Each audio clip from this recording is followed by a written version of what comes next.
Chicken curry తయారు చేస్తున్నానండి. వాటికి కావాల్సిన పదార్థాలు: చికెన్ శుభ్రం కడిగి పెట్టుకున్నానండి, కొంచెం మసాలా దినుసులు, కొత్తిమీర, కరివేపాకు, పచ్చిమిర్చి, చిన్న ఉల్లిపాయలు, టమాటా, నూనె, ఉప్పు, కారం, అల్లం వెల్లుల్లి పేస్ట్ అండి. వెలిగించి పెనం పెట్టుకోవాలండి.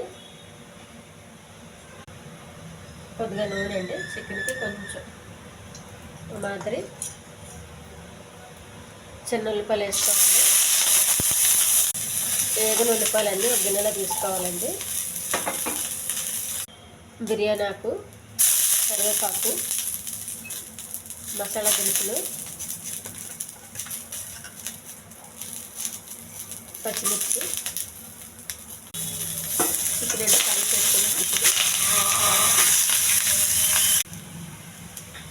అల్లం వెల్లుల్లి పేస్ట్, చికెన్కి సరిపడగా కారం అండి, కొంచెం గరం మసాలా, కొద్దిగా ఉప్పు, పసుపు బాగా కలపాలండి. ఉప్పు, కారం, మసాలా అంతా పట్టేంత వరకు.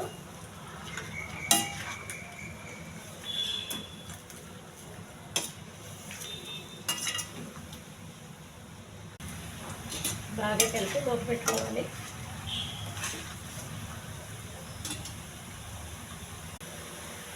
కొంచెం కొత్తిమీర అండి.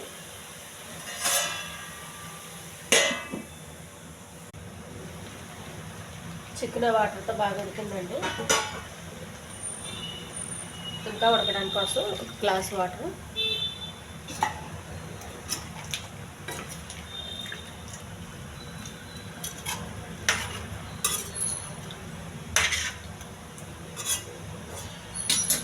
మూత పెట్టేయాలి. టమాటా అండి, టమాటా వేసి కొంచెం బాగా ఉడకనివ్వాలి.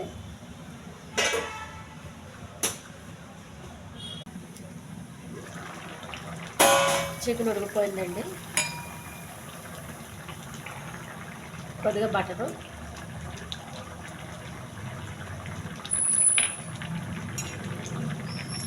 వేగించిన చిన్న ఉల్లిపాయలు. ఈ ఛానల్ నచ్చితే సబ్స్క్రైబ్ చేయండి, షేర్ చేయండి, లైక్ చేయండి, కామెంట్ చేయండి. కొంచెం కొత్తిమీర. స్టవ్ ఆఫ్ చేసేయాలండి. కూర ఉడికిపోయింది. ఇది బిర్యానీకి పులుసు చాలా బాగుంటుందండి కర్రీ. నేను వైట్ రైస్